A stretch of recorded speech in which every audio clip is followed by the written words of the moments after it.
The reality is boring. Waking up every day, going to the same job, doing the same scenes, even eat the same food. We all hate it. That's why we play games. It's an escape from reality.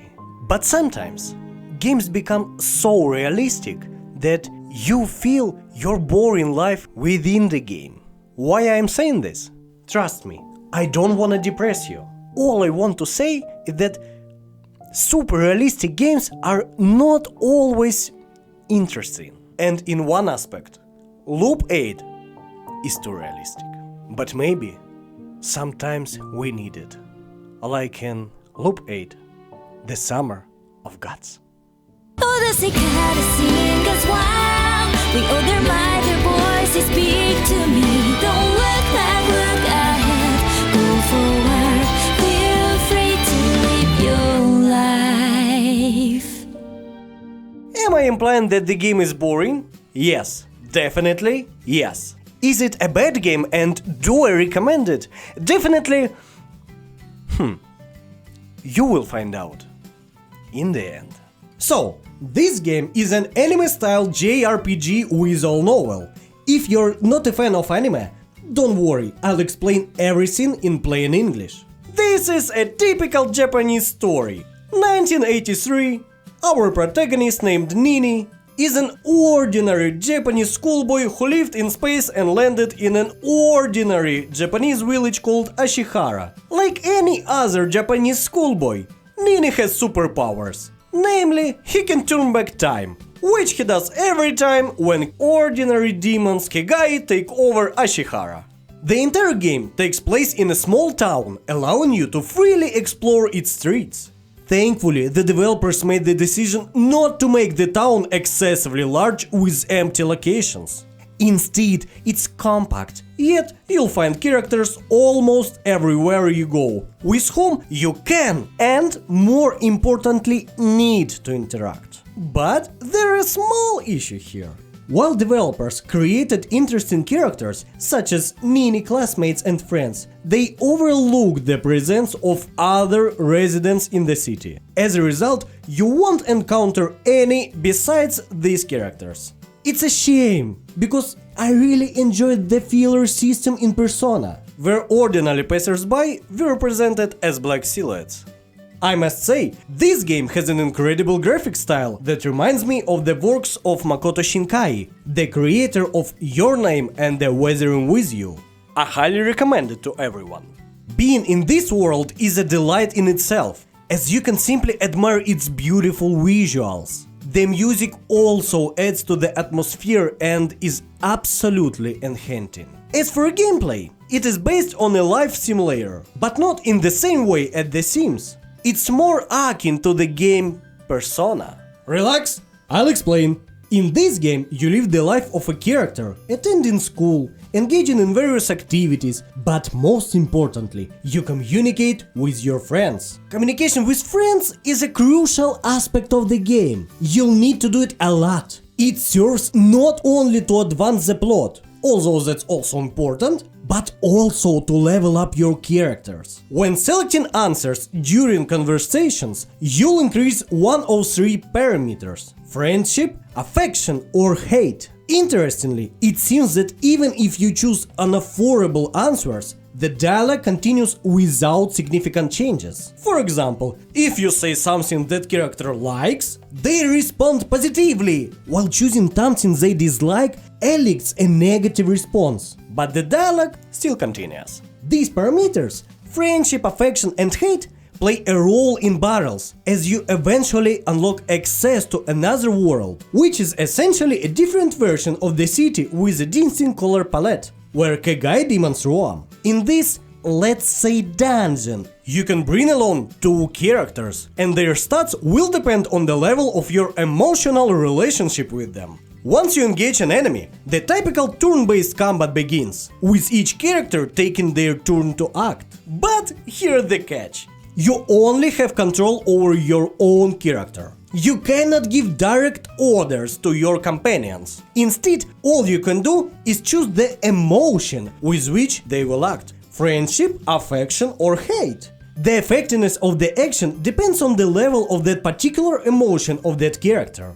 It's important to note that I refer to these movements as actions rather than attacks or skills. The reason being that you cannot explicitly choose what your partner does. They act autonomously, and these can lead to the situations where the boss is left with only 1 HP, and all you need to do is land one final blow. However, your partner might decide to buff your attack instead, and then it's the boss' turn, resulting in your entire party being wiped out.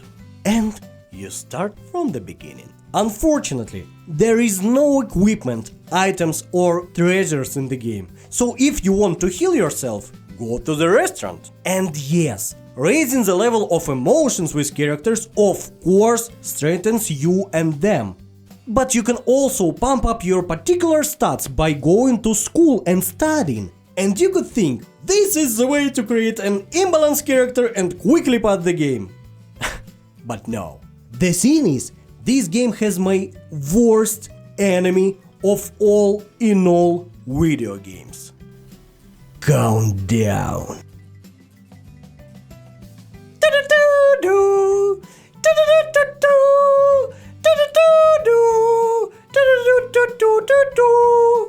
Throughout the game, there will be a countdown timer displayed in the top left corner. Each in-game minute corresponds to 1 second in reality. In other words, a day in the game lasts only 24 minutes instead of 24 hours. Every action you take consumes that precious time. Want to have a conversation with someone? Time's ticking away.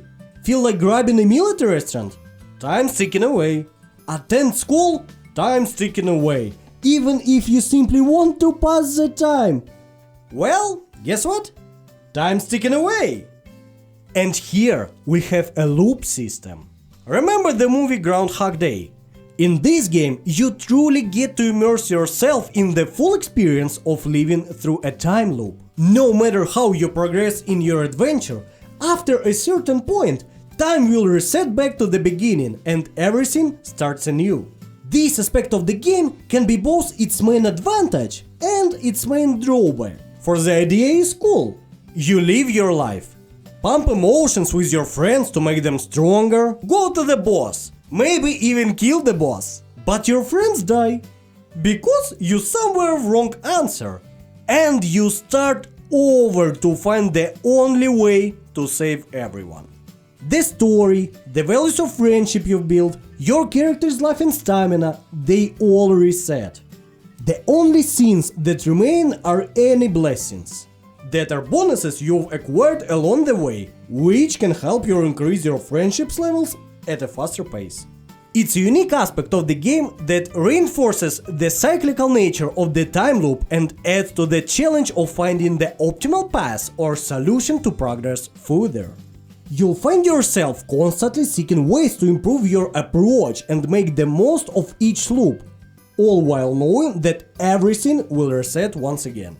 So, just like the protagonist in the movie, you'll find yourself repeating the same events over and over again. These games allows you to feel 100% of that kind of hero. Because every time you go back in time, you'll be watching the same cutscenes, and you'll be reading the same dialogues, and you'll be scrolling through them because you're sick of hearing them over and over again. But you have no choice. Like I said, you have to find the perfect solution, which means you leave it all over and over again. And here's the thing. On one hand, this repetitive nature of the game is a major drawback in terms of gameplay. It can be downright tedious and boring to go through the same motions repeatedly. But on the other hand, it immerses you in the true essence of a time loop. You genuinely feel like you're living throughout the timeline, interacting with the same characters and searching for a solution that benefits everyone. In that sense, this game offers a deep understanding of the intricacies of a real-time loop experience, like in the Death Loop or the Forgotten City. So, am I recommend this game? Well, If you're looking for a casual and relaxing gaming experience to unwind after a job, then no. It may be not the best choice. However, if you're seeking a genuine time loop experience with all its strengths and weaknesses, then yes, I wholeheartedly recommend give it a try. Wait!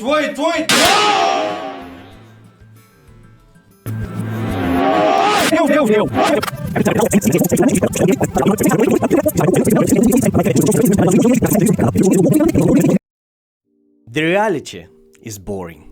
Waking up every day, going to the same job, doing the same things, even eat